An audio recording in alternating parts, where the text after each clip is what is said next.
No, first of all, I hope you take this back to your mayor. It was really a pleasure to have lunch with him last year at the inn, and John and we put this program together for a sister city program. And as you can see, it's worked out great. And my wife and I, Barb, are looking forward to going down to Venice, hopefully in the fall, when it's not so hot down there. And we'll bring a proclamation and some other neat stuff, so please tell him. Before I start rambling on, I'm going to tell you a little bit about Larry. Larry has held many titles during his 4-decade-long career: a journalist, published author, magazine editor, marketing executive, communications consultant, and speechwriter. The title he believes describes him best, however, is a storyteller. All effective communications is really about storytelling, he says. Everything we say about ourselves and everything we talk about involves a story. Larry has maintained ties with his journalistic roots throughout his career, having initially served as a staff writer for the Florida Times Union in Jacksonville, Florida in 1977. And as a stringer, I had to look that up, I didn't know what that was, for the United Press International, he has over the years written in numerous newspaper and magazines. And in 1983, wrote a weekly column for the Gainesville Sun. In 2005, he served as an editor for the Green Tree Gazette, a bi-monthly national magazine targeting higher education administrators. A mystery novel, Bridge to Nowhere, was published in 1980. From 1985 until 1990, Larry served as an associate director for the News and Public Affairs of the University of Florida, during which time he assisted the institution in dealing with the aftermath of 2 athletic scandals and a series of murders of 5 students. That must have been very tough. He is an associate vice president for marketing and communications at Rollins College. And in 1990 until 2001, Larry served as vice president of marketing and communications for Collegius from 2001 to 2004. A leading provider of technology related to services of higher education. And from 2004 until his retirement, 2014, he was principal of Humes and Associates, constituency serving in marketing communications needs for higher education. Larry and his wife Carol are the parents of 2 adult children and live in Venice, Florida since retirement. He has remained active in local history-related organizations and gives presentations on the topic. He also writes regularly about local history for the Venice Gondolier. That was a boat, wasn't it? And the Sarasota Herald Times. You've done a lot, buddy. I don't think I can say I did all that. But, so, ladies and gentlemen, I give you Larry Hume.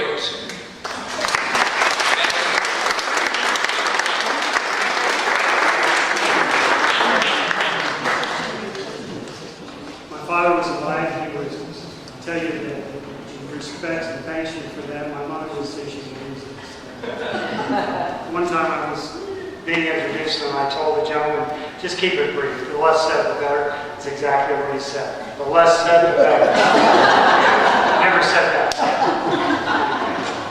I want to thank you for inviting us to be here today. It's been wonderful. I want to thank Joe Stoner, and I want to thank Mary Beth York, wherever you are. I'm sure there you are.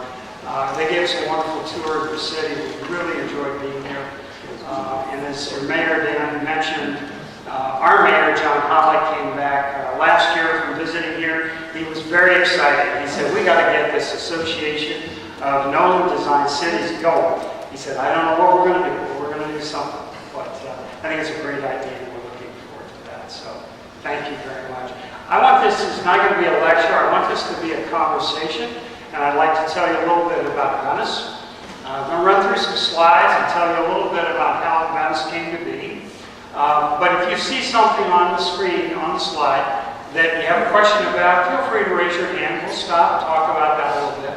And then at the end of the conversation, if you want to ask general questions about Venice, we'd be glad to do that. So, how many of you have been to Venice? I'm just curious. Okay, I'm preaching to the choir. Many of you know where we are. We're located on the southwest part of the state, on the Gulf Coast. We call it the Sun Coast. We are located about 13 miles south of Sarasota, Florida. We are in what we call the South County. Just a little bit of data about the city. We're at about 23,000 residents now. What's interesting is about 65% of our population is seasonal. Right after Easter, or maybe a little before Easter, everybody gets on the bus and comes back north. And around Thanksgiving to Christmas, they all come back. So it's a very interesting dynamic. We are old people. We're probably up around 69, age 69 now, most of us. I'm 70, so I'm right on the mark. Household income looks a little bit below. That's because many of us are retired. But the other interesting aspect is 57% of the homes that are sold in Sarasota County are paid for with cash. So it is a very, very wealthy area. We are constantly, much to our chagrin, mentioned in the national magazines for being the best place to retire and all these wonderful accolades, which brings more people coming over the bridge, getting into our community. But we're glad that they recognize that it is a beautiful area. This picture here is kind of what our main drag now looks like, Venice Avenue. It's kind of what it looks like today. And this is what it looked like at the turn of the 20th century. By the end of the 20th century, at the turn of the 20th century, we had maybe 20 families that were living in South County. Most of them look like this. That's supposed to be, that's Remington's version of what a Florida cowboy would look like. We call them crackers. And most of them raised cattle, and they would raise them and these weren't the kind of cattle we have up here in Ohio. These were scruffy-looking cattle that would just roam around the pine barrens and the palmetto fronds. When they were fat enough, they would drive the herds down to near a place we call Ponderosa. It was close to Port Charlotte, and we put them on boats. Most of these guys were sympathetic to the Confederate cause leading up to the Civil War. So in 1862, Abraham Lincoln wanted to put more Union sympathizers in the area. So he created the Homestead Act, which really was nationwide. But you could get 165 acres of federal land if you met three criteria. First of all, you had to prove you'd never taken up arms against the United States of America. That got rid of all the Johnny Reps. Secondly, you had to live on that property continuously for 5 years, and your neighbors had to attest to that. And thirdly, you had to cultivate the land. You couldn't just squat there. You had to grow something. And so we switched from cattle to raising oranges and grapefruit and that sort of cultivation of the area. I want to introduce you to three people that brought John Nolen to the area. This is one of my favorite guys. This is Joseph Lord, Joseph Haley Lord. He was born in 1860 in the state of Maine. Went to Brown University. Eventually earned his law degree, migrated to Chicago, came to Florida around 1885 for his health and vacation on this business called Phosphate. In 1890, he moved to Sarasota County. If you looked up entrepreneur, this guy's picture would be there. He was into everything. Eventually owned about 50,000 acres of land in Sarasota County. He was one of our first legislators in the area. But I think the thing that he did best for our area was that he promoted the area as an opportunity for investment. He sent postcards to every name he could get in the north. Little postcards saying, you really need to come down here and invest in Sarasota County. We're shipping 80,000 carloads of fruit and vegetables out of here every season to the tune of $30 million. We already have a tourism industry over $30 million. It's a great place to invest. And on the back of the postcard, he wrote a little poem. I want to read you just a couple of stanzas because I love this guy. And you can appreciate why Brown University made an interim dean of the English department. And imagine you're sitting in Cincinnati, Ohio, and there's 3 inches of snow on the ground, and you haven't seen the sun in weeks. And you get this postcard in the mail. It says, would you like to settle down in a sunny southern town, far away from all the care and the strife and the woe? Down where folks never are sick, but are full of pep and kick. And everyone's a neighbor, not a foe. Would you like some orange trees in a place that never freeze? And luscious grapefruit ripening at your door?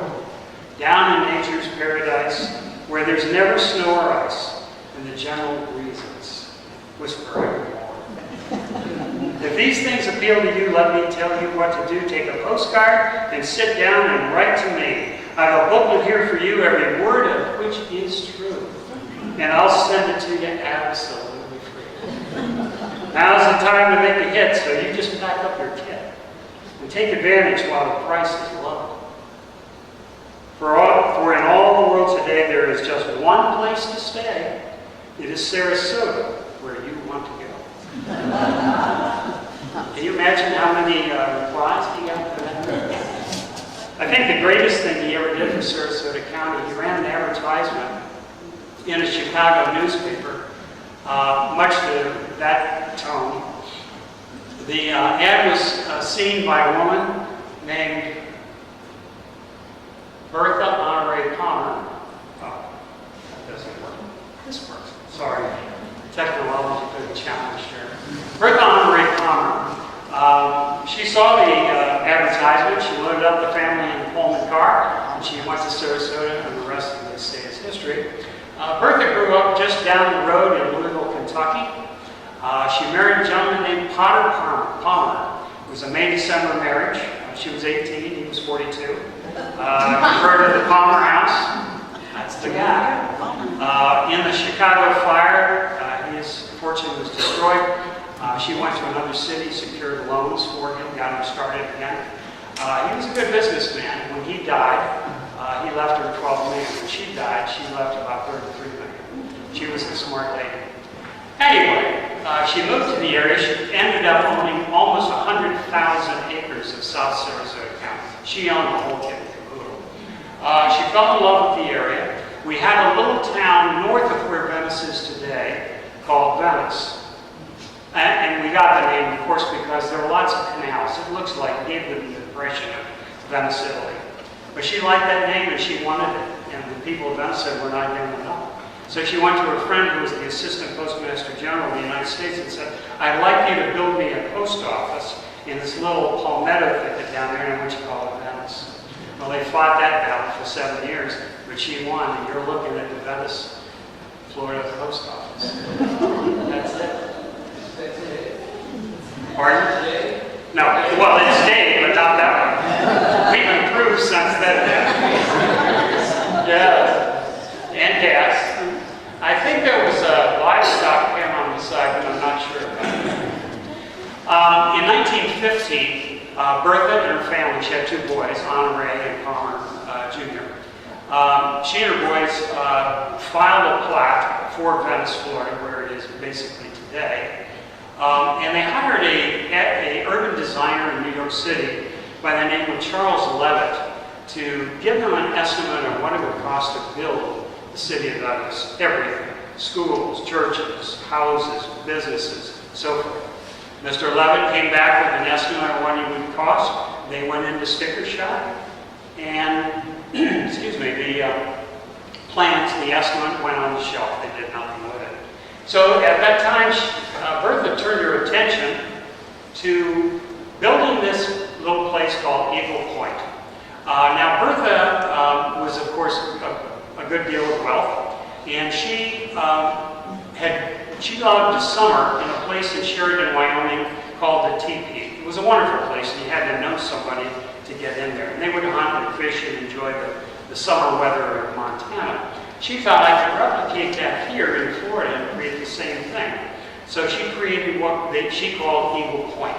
The gentleman that managed the teepee in the summer agreed to come and manage Eagle Point in the wintertime. There were 10 cabins. Each person lived in a, sorry, getting my technology mixed up here. Lived in 10 cabins.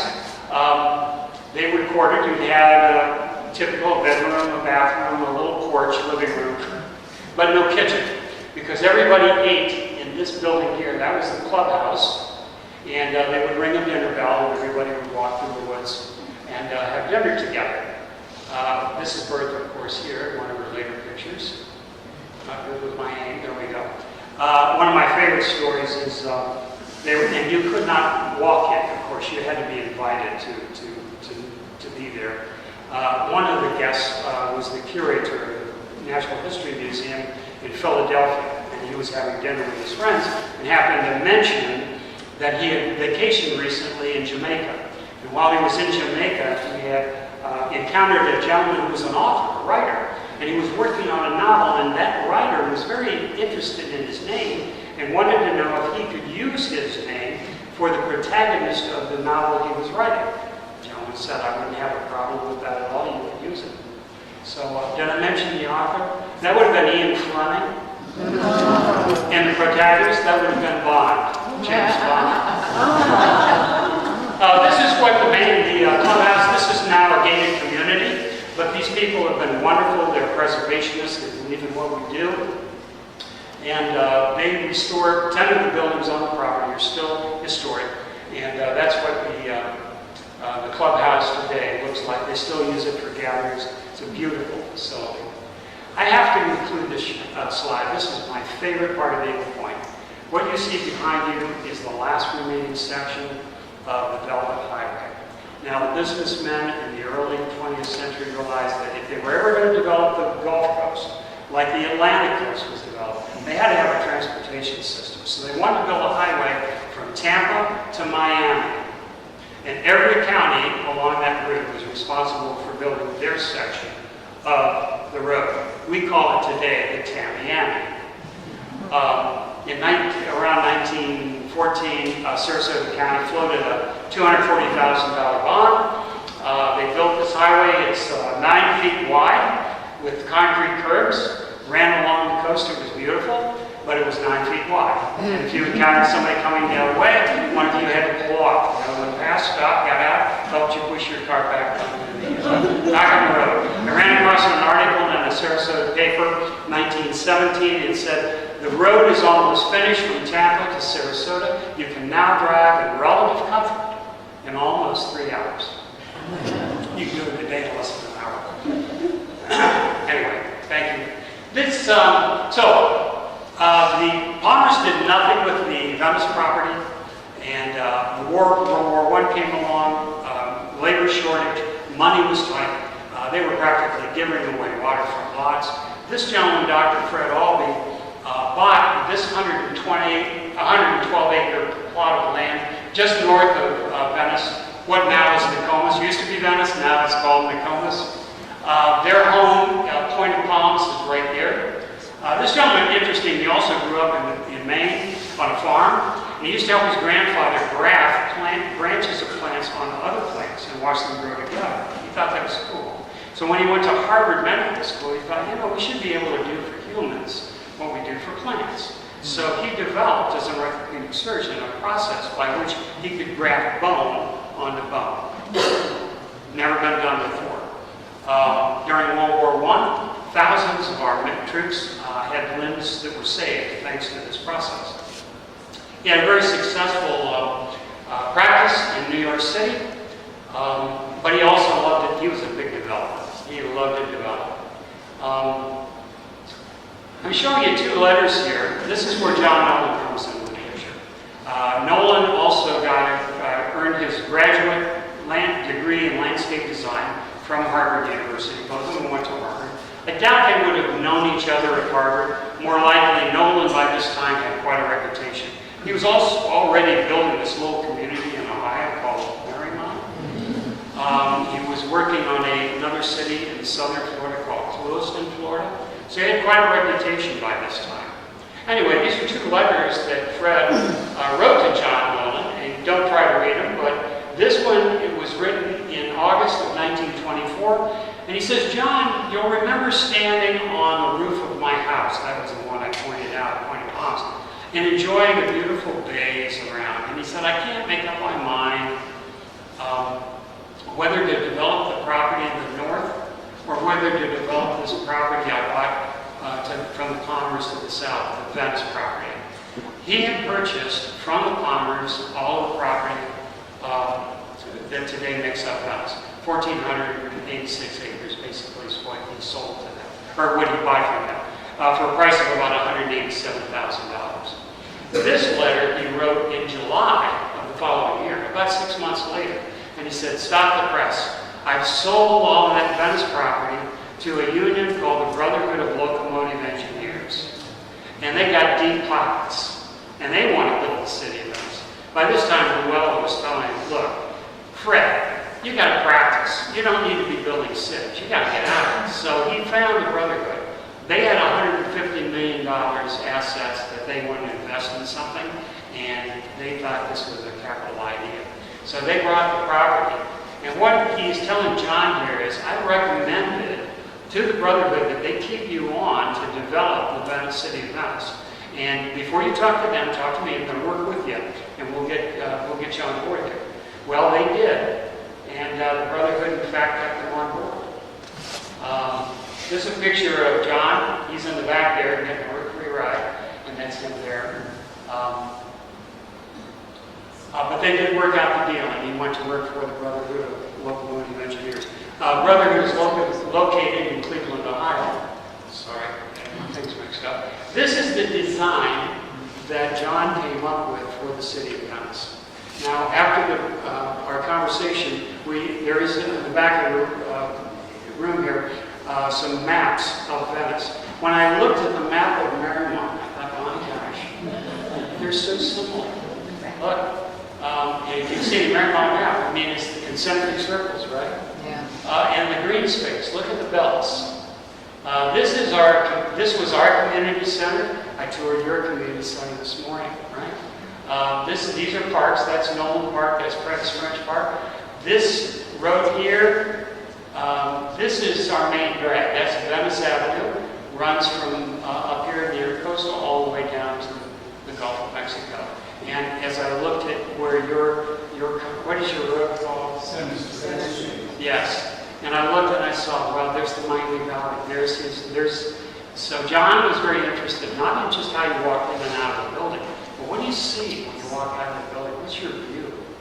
Very much landscape. His idea was to integrate man and environment in as minimally invasive way as possible. It was a city garden concept. But anyway, this is our map. We have it back there. I hope you'll take a moment and look at it. And somebody here has done a wonderful job of doing an overlay that compares them. This is the genius of John Nolen. This is the office of the Brotherhood that was built in Cleveland, Ohio. You've seen this building, iconic building. Built in 1924, and I point out the Fuller Construction Company. They were based in Miami. And they were the company that the Brotherhood kept on board to build the city of Venice. This is what they call Tent City. And you can barely see it, I'm sorry for that, but there are tents back here, and that's where some of the married workers were living. That was the dining hall. They had barracks for some of the men, the single men that were working. There were thousands of people that were building this city. The Brotherhood was investing $1 million a month. 1926 money, $1 million a month to build a city. Literally like Disney World, just came right up out of the ground all at once. This gentleman I put in here because what's interesting, a lot of the building materials that went into Venice were built on site. Nothing was shipped in, they did it here. This gentleman here is building rooftops, the barrel tiles for the Mediterranean roofs. This gentleman's name is Prentice French. Prentice also graduated from Harvard, graduate of the Landscape School of Design. a colleague of John's. John brought him on board to do all the landscaping. So that was a critical point, a critical job for Prentice.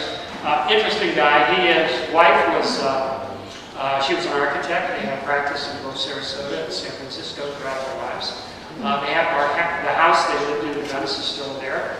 And there's a fountain in front of their house. It was a gift from Prentice's uncle Dan. Dan French, that's the guy that sculpted the Lincoln Memorial. So that's kind of interesting. This is the courtyard of the Hotel Venice, which we are going to look at in just a moment. I put this down because as we took the tour today, I realized that Nolen had done here what he did in Venice. His belief was, and the Brotherhood agreed, before you build the first structure, you put in the roads, you put in the lines, the electric lights, the water, everything. Get the infrastructure built, then build the buildings. We did the same thing in Venice. Streets were built, concrete. These were nice streets. These weren't rough kinds of streets. Very nicely done. Prentice putting in all the palm trees and so forth. That's the Gulf of Mexico back there. So this would be your Miami Valley, basically, looking down through there. This building is the first building that was built in Venice. That's the Hotel Venice. It was built in less than 3 months for $500,000. Venice was critical. They had to have hotel rooms where they could put up people that were coming to look at buying houses. So they were very adamant that they had to have hotel rooms. They even looked at buying a cruise ship. They wanted to moor it off of the coast and use it as a floating hotel. They couldn't find one. Anyway, this is the Hotel Venice. This is the courtyard, open courtyard. You would have gone into the hotel this way. There were 78 rooms. They rented for an astronomical fee of $5 a day, unless you wanted to live in one of the luxury suites up there. They were $12 a day. Every room had its own electric circulating fan at no extra cost. This hotel opened on June 21st of 1926. This is another shot here of the courtyard. Had its own barber shop, had its own beauty shop, had its own lobby. This would have been a picture of the lobby here. Had its own orchestra. That's Anthony Lopez and his Orange Grove Serenaders. And as you were having dinner in the dining room, the French doors would be open and the orange blossoms, the smell of the orange blossoms would be wafting in, and they would serve you to your meal. We had dinner dances on Wednesday and Saturday night. We were upscale. This is pretty hot stuff for the Gulf Coast. This gentleman was through it for fun. This is George Alderman, who's kind of a stunt pilot, if you will. Lived up in Lakeland, Florida, did a lot of aerial shooting and so forth. What he has done here, we didn't have an airfield in Venice at this time, so he landed on Nassau Street, which is right in front of the hotel. He just landed on the street, and you'll see right there, there's a crate of strawberries. Lakeland is known for raising strawberries, and he flew in fresh strawberries for the guests on the hotel. This was all promotion. One of the blessings that we have in Venice is that they were promoted. This was a huge land promotion deal. So they had their own photographers, videographers, they were shooting everything. And so we have a wonderful archive of pictures of all the work. Anyway, that was kind of fun. He had a young lady, very pretty young lady, who flew with him, kind of a junior pilot, and they attempted, after Lindbergh flew the Atlantic, they attempted to recreate his flight. They didn't quite make it. They didn't crash. They were fine. But she would come down and fly down, have the scarf and all that. Very much promotion. This is what the Hotel Venice looks like today. It's an assisted living facility. And if you come to Venice, and I hope you do, or you've been there, it looks exactly like it did in 1926. This was my dorm, and we'll get to that in a minute. But it's a beautiful hotel. This is the second hotel that was built. It's called the San Marco Hotel. It opened on December 10th of 1926. It had about 100 rooms. What's different about this building, a lot of our buildings in Venice were wood frame with stucco covering. This was concrete block with steel reinforced rods. So whenever there was a hurricane that was imminent in the Venice area, all the Venetians headed for that building. If that got washed away, we were facing the apocalypse. But again, these were shops,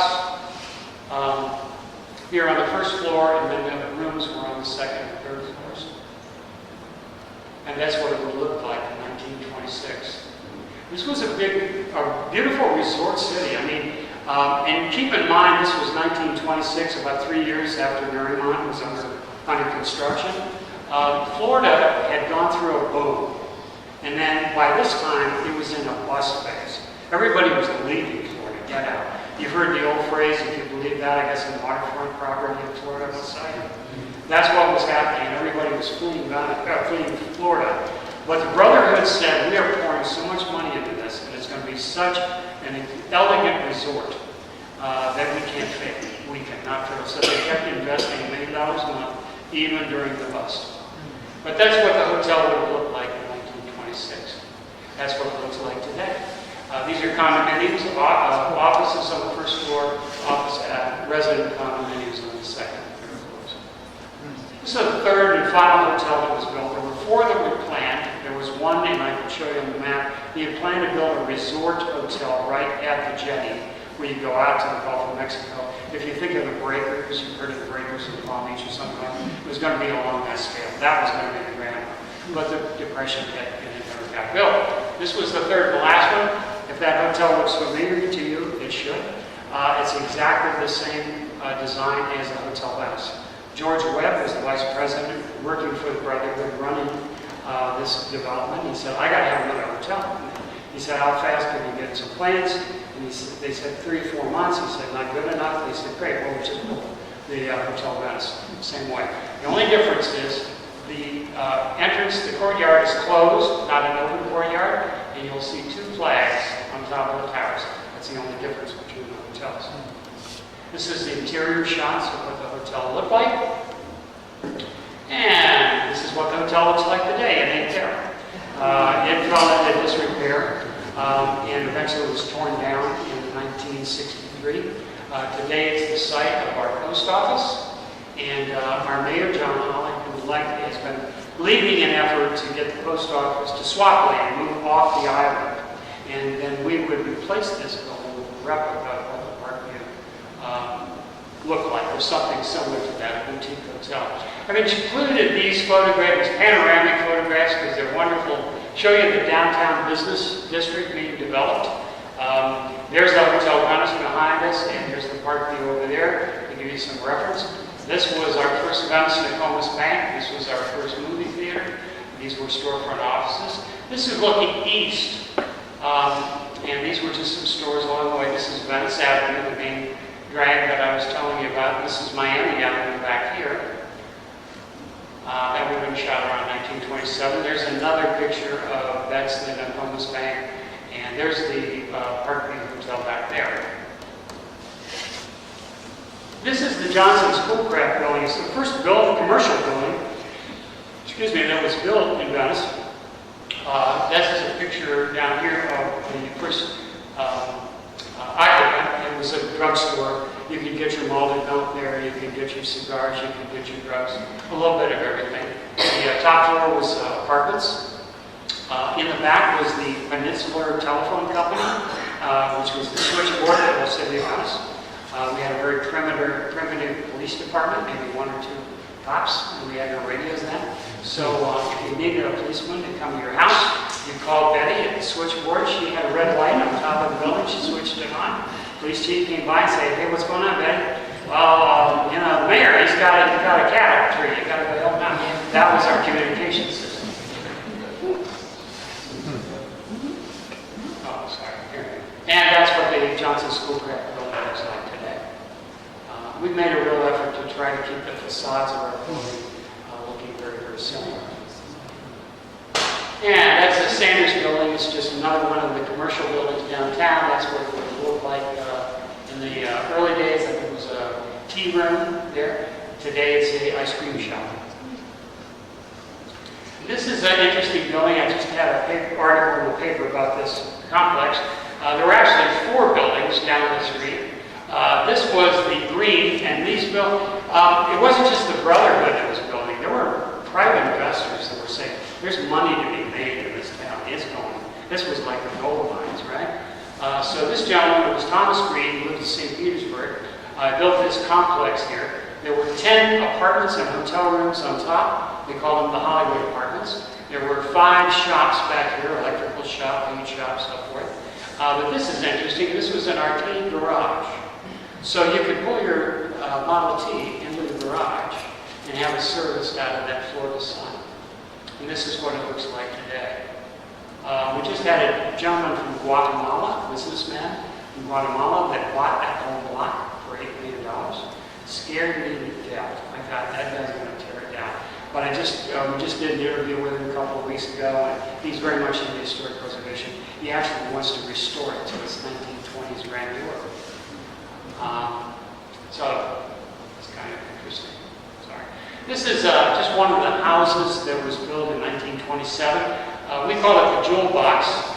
There's several there together. Carol, this is my wife, Carol, by the way. This is Carol. She's back there giving me hand signals. This building came up for, it was purchased in 1927 for $78,000, gone through a number of owners. One lady used to raise Yorkshire Terriers there that she sold to Elizabeth Taylor and people like that. That was our claim to fame from Hollywood. The house was up for sale last year. One of the first offers came from a developer who wanted to buy it and fix it up. But we got behind that and encouraged them not to do that. We sold it to a retired professor for about $900,000. But we kept it intact. And we encourage people, and these are just some pictures of some of the homes that have been restored. We understand people want to put in granite countertops, and the houses of that area have no closets, you know. So they want bigger closets, go figure, right? But we encourage them to keep the facade the same, keep it looking the same. That's what makes us unique. This is one of the houses in the Venezia district. Venezia were some of the higher priced homes. We know that because the golf course was right around the corner. We eventually replaced it with a Publix grocery store. But these were the nicer homes in town. That's what it looked like in 1927, and that's what it looks like today. I walk by it about every other day. It's a beautiful house. So you're familiar with Nolen and his concepts. I mean, this is what they call the New American Renaissance, right? Started after the Civil War, lasted until about the Depression. But there were a lot of critics. A lot of people were saying, you know, Nolen and these guys, they're nuts. I mean, there's too much green space. We got to build buildings on this thing. We got to make some money here. We got to build some density. And they're dreamers. They want to create what England had with these beautiful gardens and the French Versailles, Palace of Versailles. And Nolen was saying, no, we're not suggesting that. But you want green belts, and you want a place where people can live and work and play and live a different quality of life.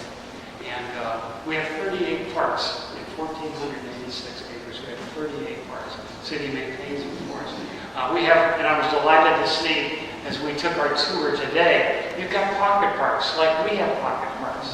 Isn't it great? It was a place Nolen wanted neighbors to come out, have a cup of coffee. How are the kids doing? What's going on in your life? That's what he wanted to do, is build a community, the whole idea behind it. And so people go, well, you know, we need to put in wider streets here. No, that's not what he wanted. He didn't want you to go faster. He wanted you to go slower. It was about the people, it wasn't about the cars. And so I think that's where we have a wonderful opportunity through our association of Nolen-inspired cities to show the rest of the world, this is what you want. This is what you want, a place where, where life is good, where life is better, right? And I'm sorry, I get a little passionate about that, but this is the genius of Nolen. This is what he designed. And by the way, as you may know, Nolen was an orphan. And so children held a very special place in his heart. And everything he designed, children had a role to play. There was always a partner in 2 to 3 blocks of everything he built for the children. This is our train station.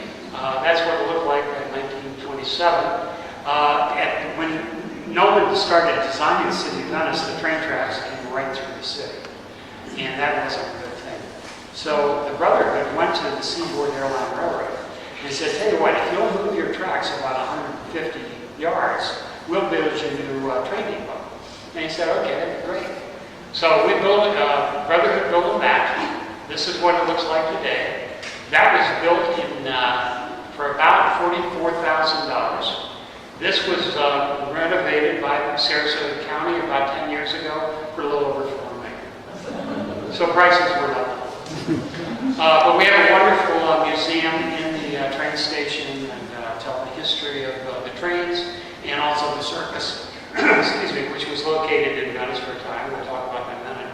A lot of people know about Venice that the Brotherhood was building the city. What they don't know is they also bought 25,000 acres from the edge of Venice all the way east to the Niagara River. They wanted to make this a farming community. If you've ever been, well, like you do here, like you've got the fields and the food. They wanted it to be sustainable. They wanted to grow their own crops. The food that was grown in the Venice farms was served in the hotels. And even more so, it was shipped up north.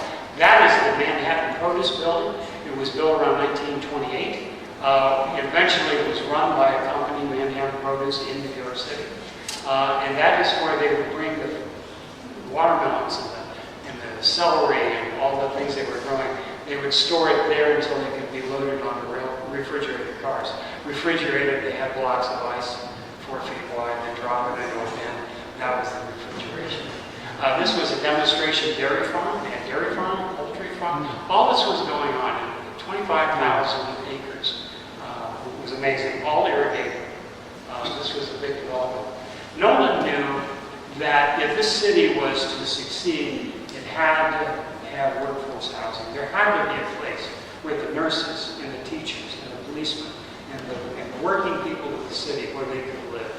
This was the first workforce housing development built. It was called the Granada Apartments, built in 1927. There were 13 apartments. In 1955, they converted the garage to 4 more apartments and made 17 apartments. We invited preservationists to take a tour of this last year.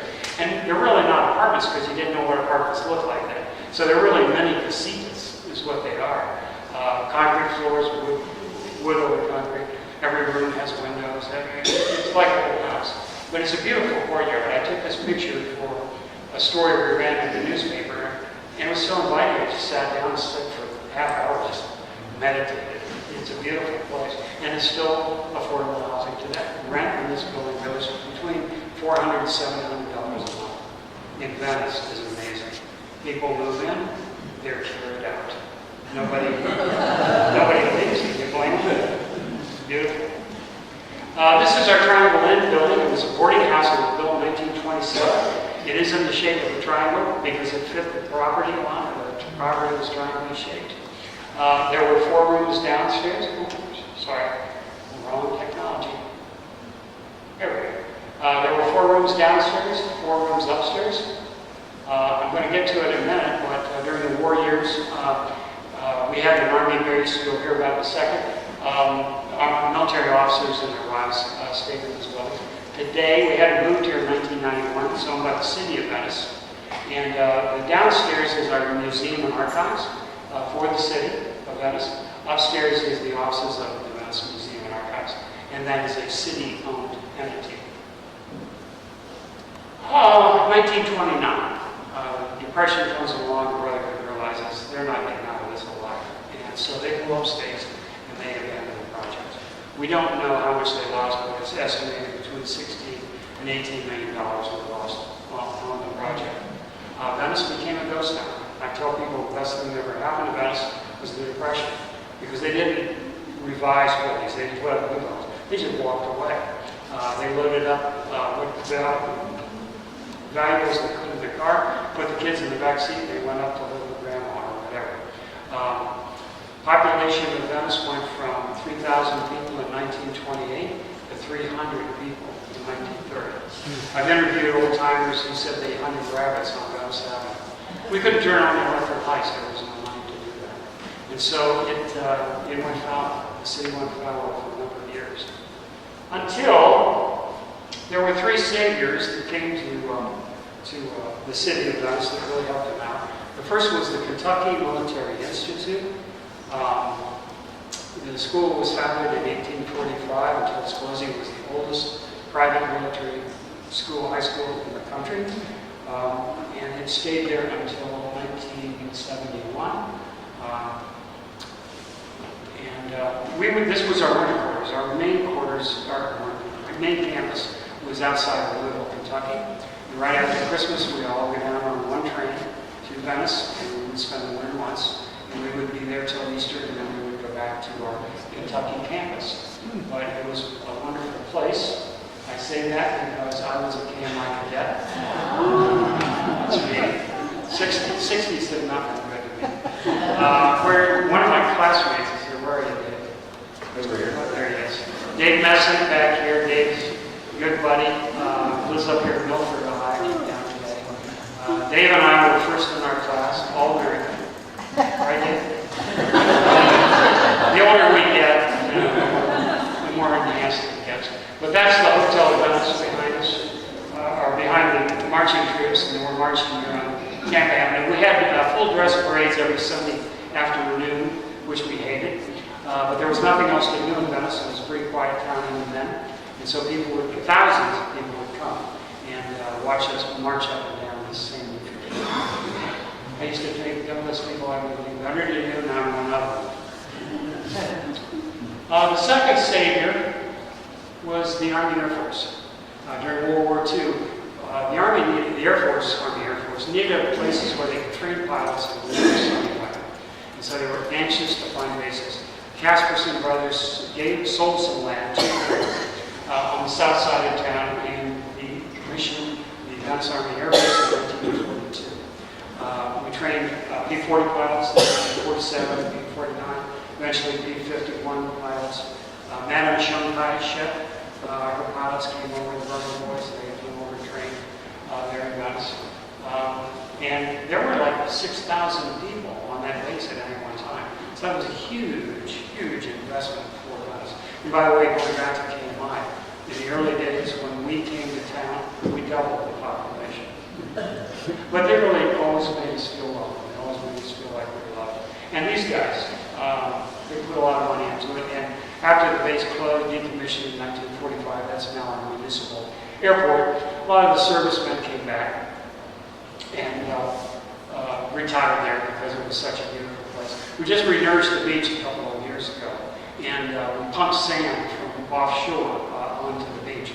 And as the pipes were blowing the sand up, you hear ding, ding, ding, ding. All the shell casings were popped.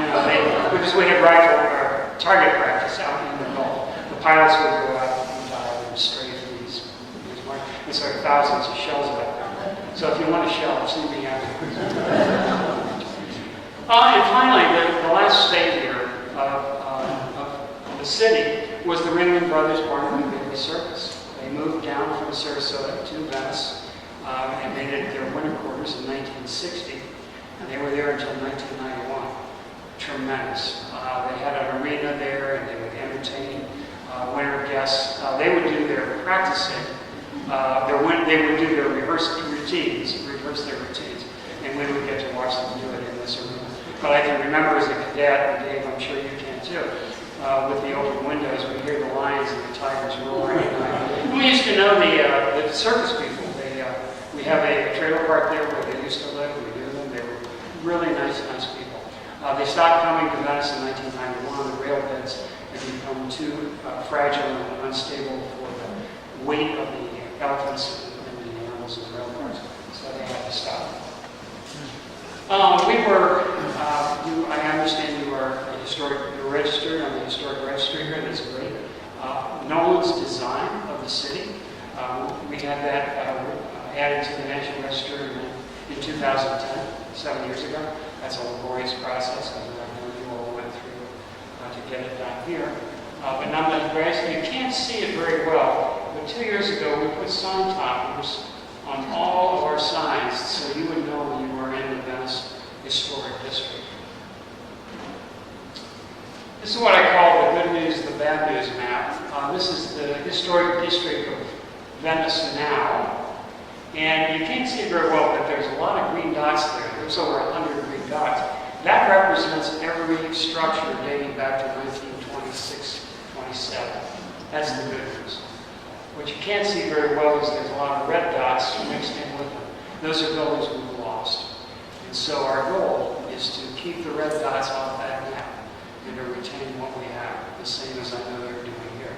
And as Joe was relating, that's an uphill battle. And it takes people, it takes all of us to stay involved and fight and to remind people that this is our history. If we lose this, we lose our memory of who we are, and we don't want to do that. So, I love this. Solution isn't in the widening of the roads, but in the design of the town. That was so Nolen. We were talking today, the illustration, his fine illustrations we drew to show the width of the street determines the height of the trees. It was very much, he was the Walt Disney of his time, and it's a visual thing. As well as the design of the buildings, it's a visual thing. How does that landscape fit? I'm showing you something most Venetians have not seen. This is a project we're working on now. It has not been publicized yet. We're calling it the Urban Forest. This is the Intercoastal Waterway. And by the way, we became a man-made island in 1967 when they completed the Intercoastal Waterway around the city of Venice. The urban forest that we have planned will be on the eastern side, eastern shore, if you will, of the Intercoastal. This is light industrial area over here. So this will not be a park. This is a rendering of what we think it will look like. It's not going to be a park. It's going to be a forest. We're going to plant lots of trees.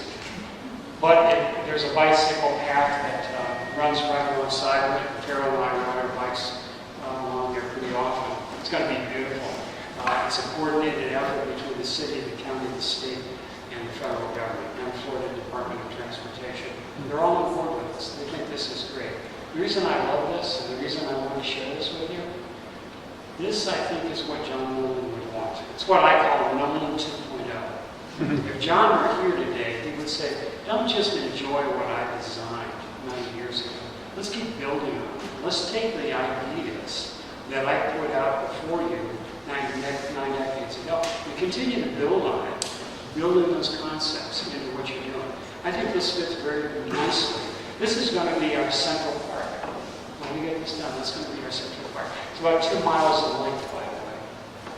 But that will be a place for people to go and meditate and reflect on their lives and just enjoy all the amenities. And I think that's what Nolen would like us to do. This picture is here because of my wife, Carol. She said, you have to show them what is the greatest asset of us. We went down, by the way, and looked over your beautiful Miami Valley today. And it is beautiful, there's no question about it. But we said, yeah, we'll stay with the beach. That's Carol in the chair there. My daughter wanted me to tell you that I was taking it at 8 a.m. I think it was more like 8:30, but this is where she lives now. She's retired. I'm just kidding. But we do have a beautiful beach. And Nolen enhanced that. Everything was oriented around the beach. He had planned to build an open amphitheater right along the beach to take advantage of that. That, my friends, is it. Do you have any questions about this that I can answer? Well, you're very intelligent. Oh, yes, in the back side. You said earlier that you want to prevent more red dots from happening on the map. So some of the historic buildings don't get torn down or just go into disrepair. Does the city or a nonprofit development corporation help with trying to infuse money to preserve homes or structures? Do we help? Right. So that's a very good question, which is, what do you do to keep these homes from being torn down? I would like to tell you that we have lots of regulations and rules in place so that can happen, but I can't tell you that. We don't have the kind of regulations in place to discourage these homes from being torn down. I had a realtor call me the other day and say, what can I do to this historic house? And I said, you do anything you want to. I mean, it's the same rules as a regular house.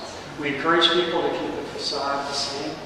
We're trying right now, we being the nonprofit organizations in town, we're encouraging the city council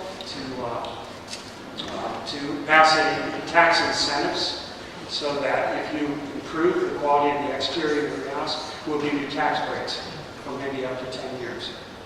County's done that in the past.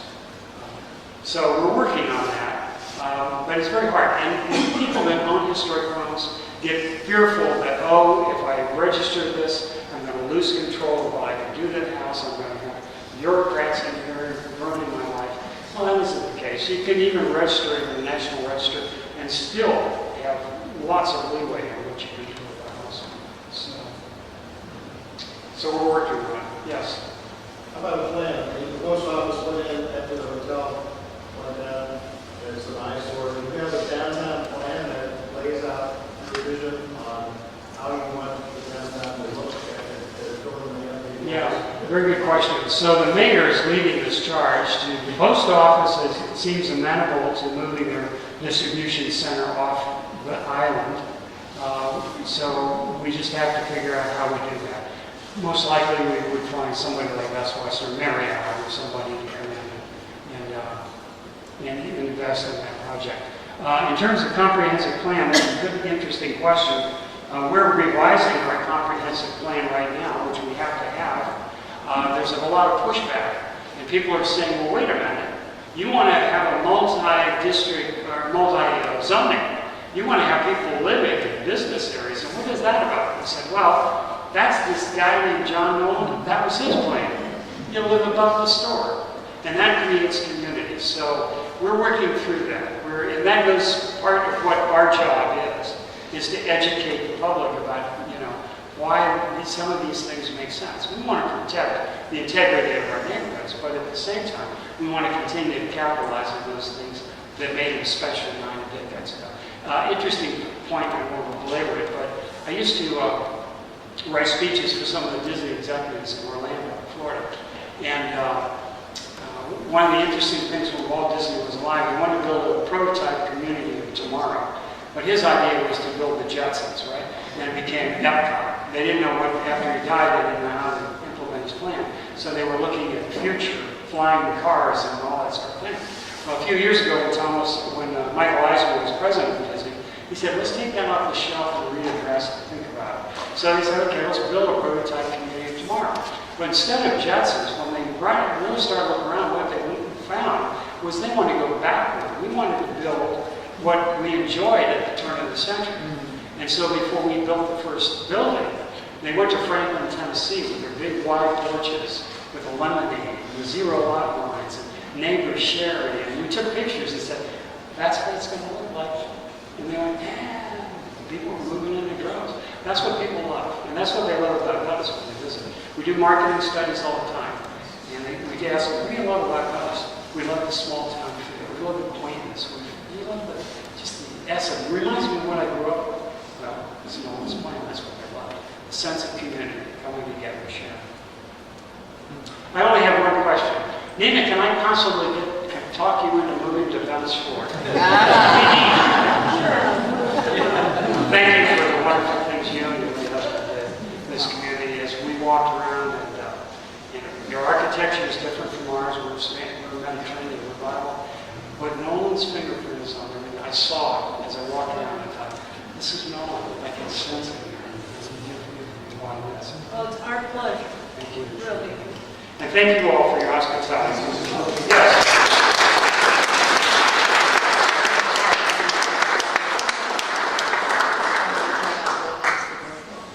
What was the question? Hotels that were in the city center to make it work in some way. Yes. So if we were to go there and want to visit, could we stay in Venice or do we have to stay out? There are a few hotels, but we have a second bedroom. We'll offer you off-season rates. Hotel space on the island is limited. The gentleman mentioned the Mariemont. He's talking about maybe restoring some boutique apartments there. That's the challenge is it's an island now, so finding the space on the island is very difficult. So, Larry, come on up here. We have finished it. I told Dan when he started, he sat down next to me, I said, if they start throwing fruit, it's not my fault. You pick the seed. Well, we really appreciate you coming here to Mariemont. When you come to Mariemont, you get presents. I want to give this to you. map of Mariemont. It's been colored in, and it's just beautiful. Thank you very much.